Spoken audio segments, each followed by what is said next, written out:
Wij gaan naar de beest. En bij de beest daar hebben ze eigenlijk niet echt een prins met een kasteel hier. En een kroonpaar of een kroonprins, kroonprinses. Nou, in dat laatste geval is het nog een kroonprinses. Janne de Eerste en bij de groeten, ja, de kasteel hier. Daar hebben we Remco de Eerste. Voor mij geen onbekende, allebei hier bij mij aan tafel. Welkom.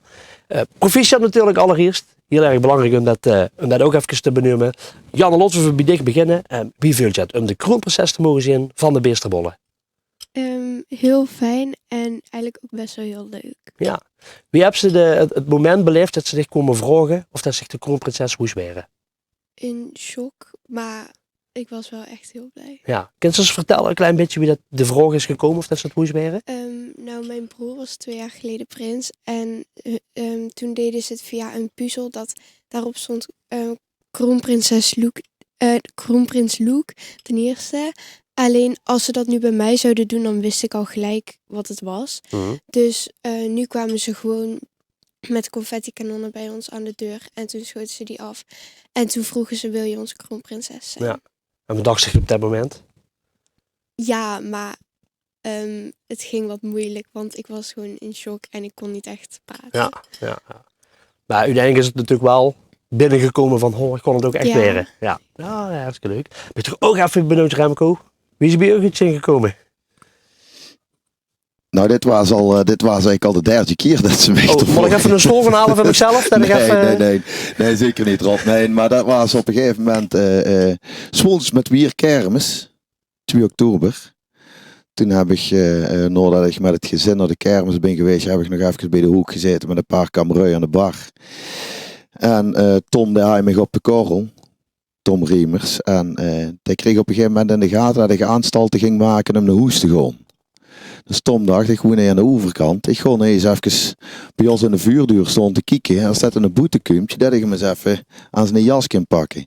Nou, wat er tussendoor gebeurde, dat was dat Tom van Herten nog zag, kom, we doen er nog een met de jas aan. Ja, dat is meer zo gevolg als dat Tom van Herten dat zit. Dus, zo gezegd, zo gedaan. En er kwam nog een flesje bier. En op een gegeven moment ben ik er nog bij gaan zitten. Dus uiteindelijk hier Tom zo'n 3 kwartier achter die vuurduur moeten staan. Voordat ik naar boete kwam. En toen kwam we naar mij touw en toen zag je van... Kun je het uiterst dat wij vrijdag eens even bij je komen kallen, bij je toes. Met een paar mensen van de Beesterbollen. En dan weet je wel waar dat het over gaat. Ik zeg, ja, dan weet ik wel waar dat het over gaat, ja. En toen hebben we gewoon onze weg vervolgd. Daags erna, of eigenlijk hier 's nachts al, maar toen niet het zil gezegd, loop ik nou slapen. En daags erna toch wel met het gezin over gehad. En toen waren we er eigenlijk gauw genoeg aan uit Dat het nou wel moest gewoon gebeuren. dat we het toch wel graag hoe je doen. Ja. En wie bleef je dan op zo'n moment? Ja, op dat moment natuurlijk hartstikke blij. Maar dan kun je ook echt wel een beetje de spanning van het vuurwerk, zeg maar. Hè? Dus we gaan het aanpakken. Hè? En ik heb er heel lang naar uitgekeken. Maar als het moment toch echt door is... Ja, dan voel je nog eigenlijk toch wel even heel langer.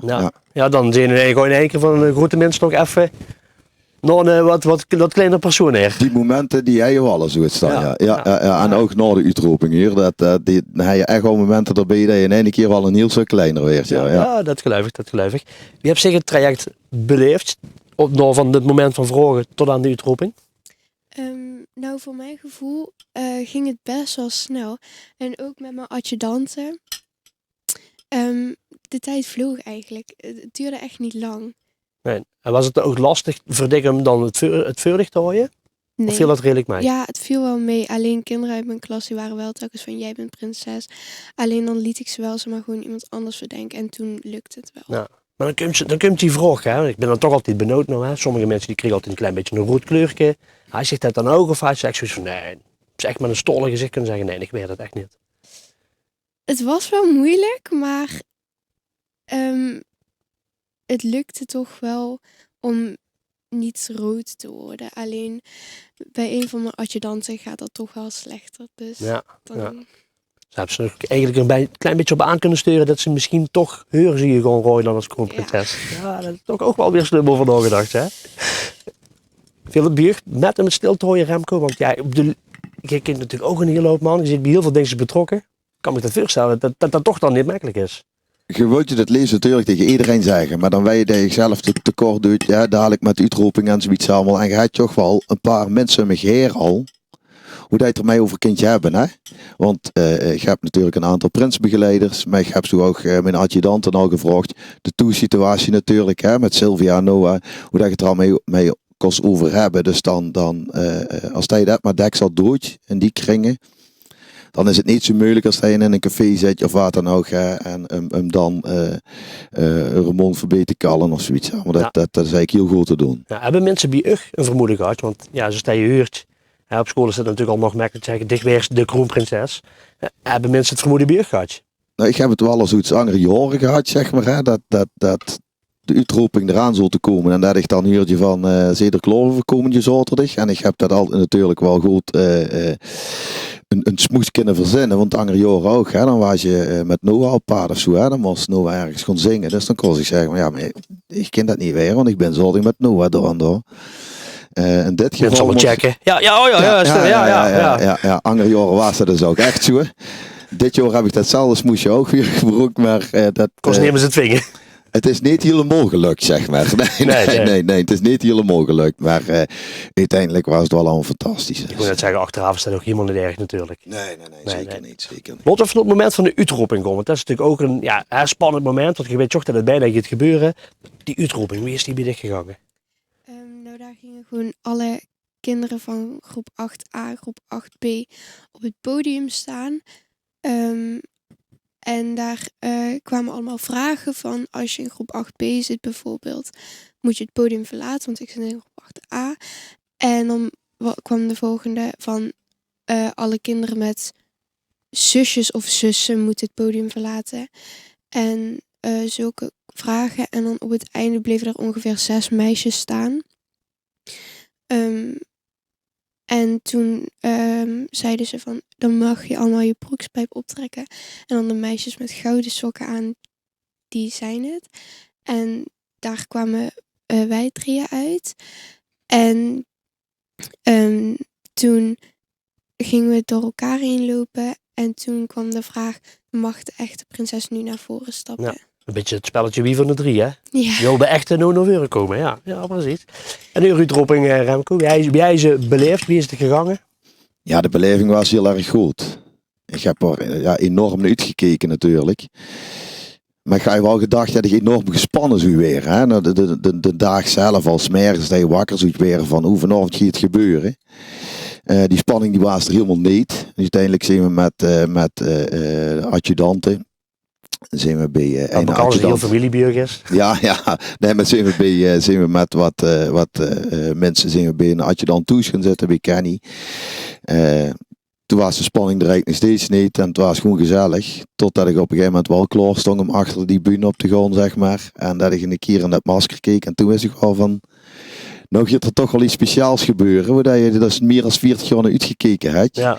Dat is over 5 minuten is dat werkelijkheid. En toen voelde je nog wel even 20 seconden van Het moment supreme komt eraan. Ja. En die uitroeping zelf, wat hij of wat hebben ze vorig in elkaar gezet? Nou, we hebben dat, hoofdzakelijk hebben we dat zelf verzonnen. Dus dat is al bijeengekomen en dan met mijn adjudant een beetje aangegeven van wat ik zelf voor ogen had.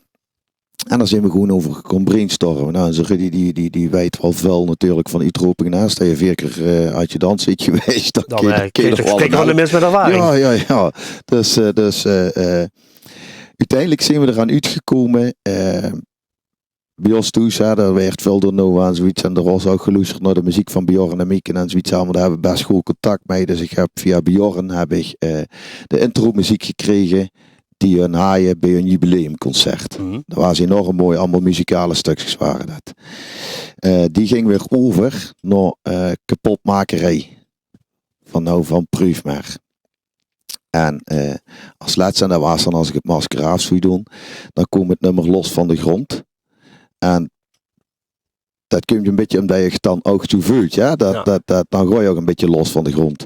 En onder die muziek werd je eigenlijk, de onderscheiding van mij, die werd je geschetst.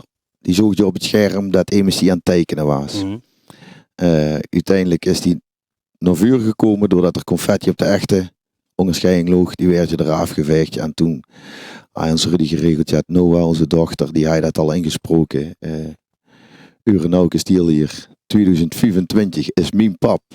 Remco de eerste. En toen ging dat masker af, toen kwam ik los van de grond. En dat was wel fantastisch. Dan kreeg je wel een beetje een blackout, zeg maar. Huurt er allemaal bij, Lekker ja. om te gebeuren, hè? Ja, Dat is het beste, ja, dat is het ja, beste.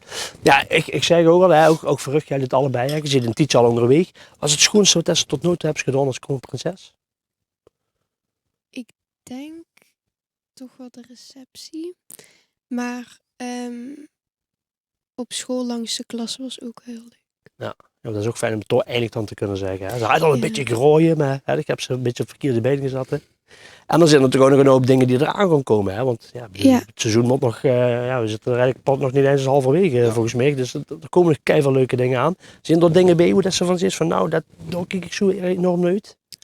De boerenbruiloft, die is komende vrijdag. Ja, dan is het, als dat dit uitgezonden wordt, is het al geweest. Maar ik kan me wel voorstellen dat ze heel veel zin in hebt. En als je daar niet kan komen, dan hebben we op 28 februari hebben we de Glow in the Dark Party. Hm? Maar dat is ook vooral voor jeugd, maar dat is wel gewoon echt superleuk. Nou, kijk aan. Toch schoon dingen om uit te kijken. Ja. Dag is zo.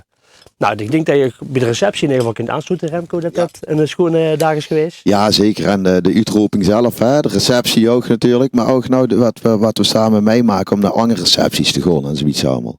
En afgelopen vrijdag zijn we naar de TVK-finale gegaan van Noah. Daar was ook een heel grote delegatie bij van de vereniging. En dat je dat samen kunt doen, dat is wel heel erg speciaal dit jaar. Dat is wel erg chic, ja. En hoe kijk je nog nu uit? Ja, vooral ook de andere recepties nog, hè, waar je naartoe gaat. Ja. Iedere keer kon je ook die anger, hoegeheden, die kon je tegen. En daar kreeg je toch wel een beetje een band mee. En daar kan je mee. En dat is gewoon hartstikke gezellig is dat. En dan van Jan ook natuurlijk, die Glow in the Dark Party. Dat liep me enorm leuk. Een beetje zien dit jaar als kasteel hier. Ja, trek hem mij het podium op, hè. gewoon erbij betrekken, hè. Dus dat is net een beetje een klein werk, dus gewoon erbij Ja, dat betrekken. zeggen ze toen zo ook altijd. Dus, Daar zitten ze er ook bij bekend. Ja, oké, dat is in ieder geval heel erg natuurlijk. ja. Oké, dat ziet er goed uit. Laten we het even over de onderscheidingen hebben, want ja, dat kan natuurlijk niet ontbreken, hè, bij zo'n schoon moment als dat je krijgt.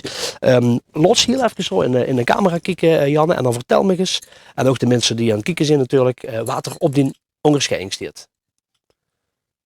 Ik heb hier mijn onderscheiding. Er staan 3 geiten op, want wij hebben de orde van de giebelgeiten. En dan doen we ook nog eens 2 vingers in de lucht, want dat staat voor de V van vastelovend. En betekent ook wel, ik heb zin in de vastelovend, want dat deden we altijd in de klas want daar konden we niet zomaar over praten. Dus dan hadden we eigenlijk een soort van codetaal en dan deden we die 2 Het vingers. geheime teken.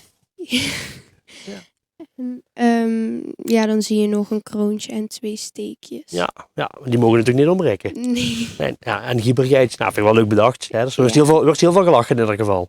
Ja. Heel belangrijk ook, heel belangrijk. Ja, ook voor Remco, laat je hem even fijn kijken Ja. in de camera en dan vertel eens wat dat we er allemaal op terug zien. Nou, we zitten in ieder geval een grote tractorband. Dat hier te maken met mijn werk bij Peter Stultjesbanden. Daar werken we veel met tractorbandje en zoiets allemaal. Er staat een grote lange muziekladder op.